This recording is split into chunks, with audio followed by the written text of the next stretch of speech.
Hello செல்லக்குட்டீஸ், எல்லோரும் நல்லா இருக்கீங்கன்னு நினைக்கிறேன். அண்டு எனக்கு நிறைய பேர் டிஎம் பண்ணி கேட்டுட்டீங்க டைம் ட்ராவல் எப்போ போடுவீங்கன்னு. நேற்று என்னால் போட முடியாத சுச்சுவேஷன் வந்துருச்சு. ஸோ நான் இன்றைக்கி போடுறேன். அண்ட் இன்னொரு டிஎம் வந்துச்சு, எதுக்கு நீங்கள் அடிக்கடி தேங்க்ஸ் சாரி சொல்கிறீங்க, நீங்கள் ஏன் ஃபேமிலிஸ்ன்னு சொல்லிட்டு எதுக்கு நீங்கள் எப்படி சொல்கிறீங்க அப்படின்னு கேட்டாங்க. அதை பார்த்தோன்னே எனக்கு ஹார்ட் டச் ஆயிடுச்சு. அண்ட் இன்னொருத்தவங்க வந்து உங்கள் வாய்ஸில் வந்து பேசி போடுங்க, டேக்குக்கு இருக்கிற மாதிரின்னு கேட்டிங்க. I am so sorry, N voice நல்லா இருக்காது. ஸோ தான் நான் டப் பண்ணி போட்டுட்ருக்கேன். ஸோ என்ஜாய் பண்ணுவீங்கன்னு நினைக்கிறேன். என் வாய்ஸ் நல்லா இருக்காதுடா, ஸோ நான் அதனால தான் நான் டப் பண்ணுறேன். ஓகே, நம்ம ரொம்ப வளவலன்னு பேசியாச்சு. நம்ம ஸ்ட்ரைட்டாக இந்த வீடியோக்குள்ளே நுழைஞ்சிடலாம். போன சீன் நம்ம எதோடு விட்டுருப்போம்னா, கடைசியாக எங்கே விட்டுருந்தோம்னா, நம்ம டே தான் எல்லாத்தையும் நான் பார்த்துக்கிறேன் கிங் அப்படின்னு அங்கே விட்டுருப்பேன். ஸோ அதுலேருந்தே நம்ம இங்கே கண்டினியூ பண்ணிக்கலாம். கிங், நீங்கள் எதுக்கும் பயப்படாதீங்க. நான் இருக்கிற வரைக்கும் இந்த நாட்டை நான் எதையுமே ஆக விட மாட்டேன். இந்த நாட்டு மக்கள் எல்லாம் என்னோடது. நான் எப்படியாவது என் உயிரை கொடுத்தாவது நான் அப்படின்னு டே வந்து ஜேகே கிட்ட சொல்கிறாரு.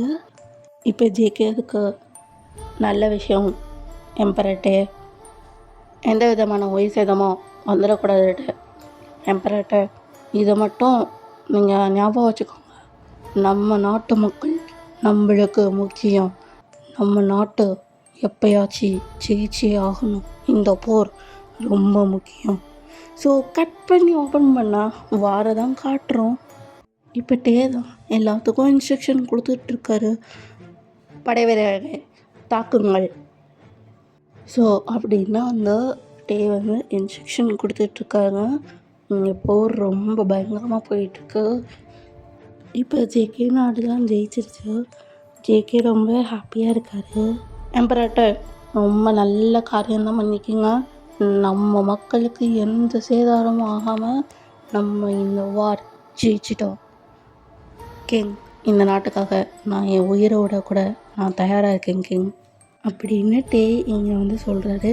ஸோ இந்த சீன் அப்படியே கட் பண்ணால் நம்ம ப்ரெசன்ட் சீனுக்கு போயிடுவோம். ஜேகேவும் டேயும் தான் காட்டுறோம். 2 பேருமே படுத்திருக்காங்க. 2 பேருமே சீரியஸான கண்டிஷனில் தான் இருக்காங்க. டாக்டர் வந்து செக் பண்ணிகிட்டே தான் இருக்காங்க. ஸோ இந்த சீனை நம்ம அப்படியே கட் பண்ணி நம்ம ஜங்குக் பேரண்ட்ஸும் டேவோட பேரண்ட்ஸும் என்ன பண்ணுறாங்கன்னு பார்க்கலாம். ஜங்குக்கோட பேரண்ட்ஸும் டேவோட பேரண்ட்ஸும் அழுகிறாங்க. ஏன்டா என் பையனுக்கு இந்த நிலைமையா அப்படின்னு அவங்களோட பேரண்ட்ஸ் வந்து ரொம்பவே அழுகிறாங்க. ஸோ இந்த சீனை நாம் அப்படியே கட் பண்ணிட்டு அங்கே போயிடலாம். ஜேகேவுக்கு தான் ஏதோ டே மேலே ஒரு ஃபீலிங் ஆகி டே கிட்ட எம்பரட்டே உங்கள் மேலே ஒன்று ஃபீலிங்காக இருக்கு டே. அது எப்படி சொல்கிறது தெரியலையே. கேங், என்ன சொல்கிறீங்க கேங், என் மேலே ஃபீலிங்ஸா? ஸோ இதோட நான் முடிச்சுக்கிறேன் சில குட்டீஸ்.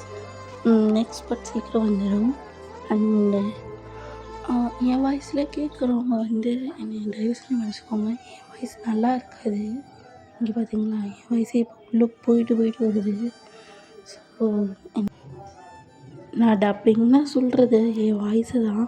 என் வாய்ஸை நான் வேறு மாதிரி மாற்றி தான்டா போடுவேன். ஓகேவா? ஹாப்பியாக இருந்துக்கோங்க, சேஃபாக இருந்துக்கோங்க. அண்டு ரொம்பவே ஹாப்பியாக இருங்க. பாய் செல்ல குட்டீஸ். நெக்ஸ்ட் வீடியோவில் பார்க்கலாம்.